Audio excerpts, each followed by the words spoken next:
I'd like to title this one, I Will Succeed. When you take a trip, does your enjoyment come in after you've arrived or the moment you've decided to take the trip? You know, that's pretty obvious how that comes. And success works the same way. When you decide to start your journey, that's when the trip begins. To be successful, you have to know that you can be successful. When you get ready to take your trip, you must understand what stands in the way of your journey. Then you decide a plan of action for your trip. All successful journeys are planned. Your luggage needs to be packed for your trip. You need to make sure you have packed things that you need.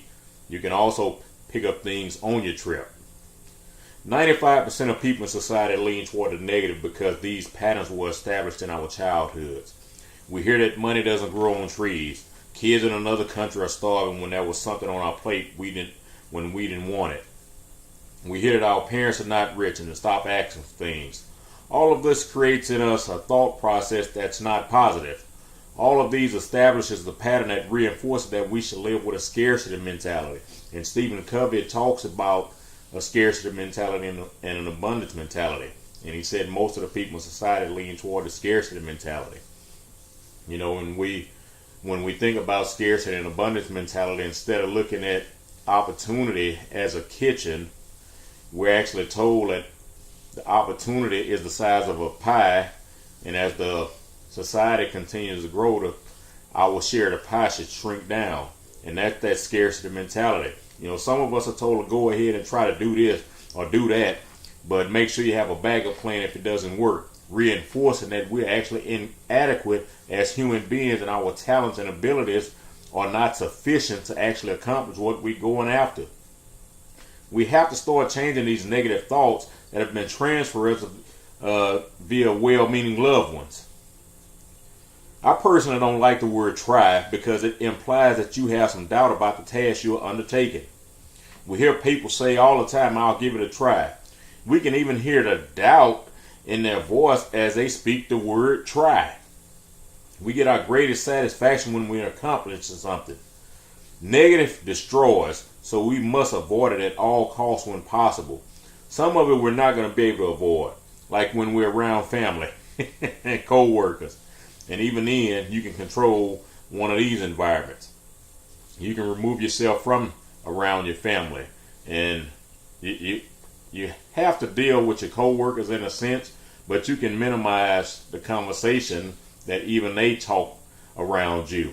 You can remove yourself from the environment, or hey, I don't like to hear that type of information. When somebody makes a joke that's poor in taste or something sexist or something like that, you can say, hey, I don't like talking like that. I don't like people talking like that around me.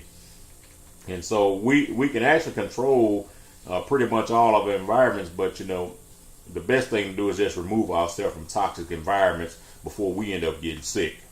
When I'm out in public, there are certain topics I don't bring up because, first of all, it's not important to talk about differences. Secondly, when I meet someone new, I always want to speak and talk in success and positive terms. We can get to that other stuff somewhere down the line. We have to develop our I can attitude. We have to develop our I will attitude. We need to remove the I'll try attitude. The moment we become satisfied with self, all growth and progress stops in our lives. As Philip Brooks said, sad will be the day for any man when he becomes contented with the thoughts he is thinking and the deeds he is doing, when there is not forever beating at the doors of his soul some great desire to do something larger, which he knows that he was meant and made to do. And a lot of times we'll see people and they don't even realize they're just going through life. They're going through life in a comfortable mode.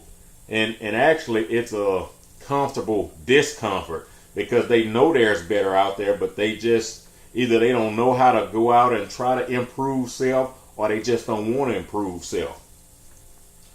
And every self-improvement shows discontent with things the way they are. Not one of us will ever improve self as long as we are content with the way we're living right now. We need to place value on our time. Are your daily habits taking you to a better place, or are they robbing you of valuable time? The greater part of our progress is the desire to progress. Desire. In the book by Napoleon Hill, Think and Grow Rich, he has a chapter in there titled Desire.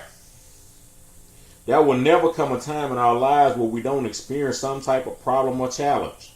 The more we grow, the more challenges we're going to face. When we look at a prize fighter, he continues to get challenged by opponents that are supposed to be tougher. When you're a professional champion, others are striving to knock you off the mantle. You get a lot more challengers who want to prove they're better than you, so you have to work harder. You have to work smarter if you want to be climbing your success ladder.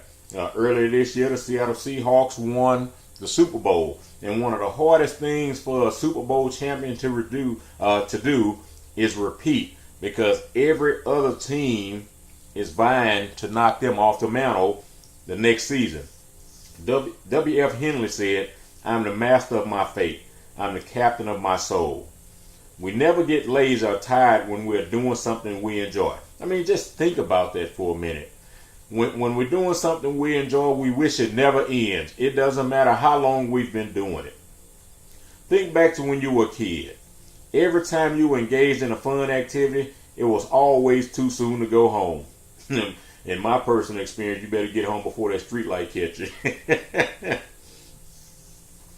When I used to bowl, excuse me, I knew the set was 3 games, but I wanted to bowl all night. I had constantly practiced several games throughout the week, so I was already conditioned to bowl many games.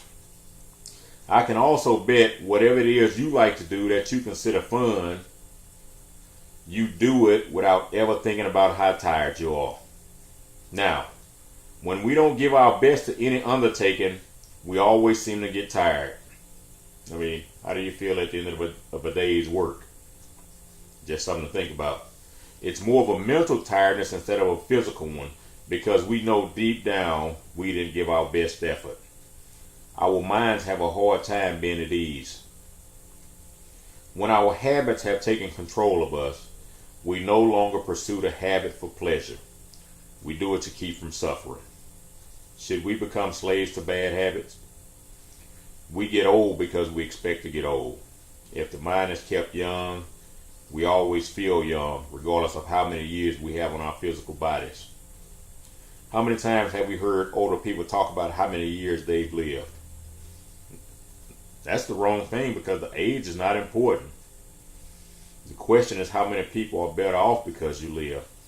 And I mean, this past summer I lost my best friend from college, 42 years old.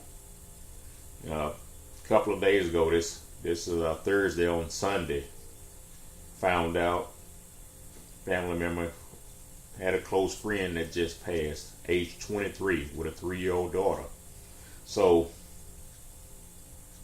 we need to stop counting the years, and we just need to start making the years count. And so how many people are better off because you live? You know, we look at Martin Luther King. You know, he's considered a great man, accomplished a lot of things, and was killed at age 39. And we look at Billy Graham, who's considered the greatest pastor of all time, and he's almost 100 years old. You know, what did you do with those years you had? That's the question. You know, have you spent your life working on a vision or purpose? Or have you spent it just getting by, waiting on the next paycheck so you can continue to repeat the endless cycle? Have you spent your life and you have more month than money? The month is 30 days long and your paycheck only lasts for 21 days? You know, I heard that we develop new habits if we do something for 21 days consecutively. What if you keep running out of money every 21 days? Too many of us are existing and not living. The late Dr. John Schindler said that 70% of all ailments were psychosomatic, which means that 7 out of every 10 ailments starts in the mind. If this is true, that means our physical ailments can be cured through the mind, and success can be started in the mind.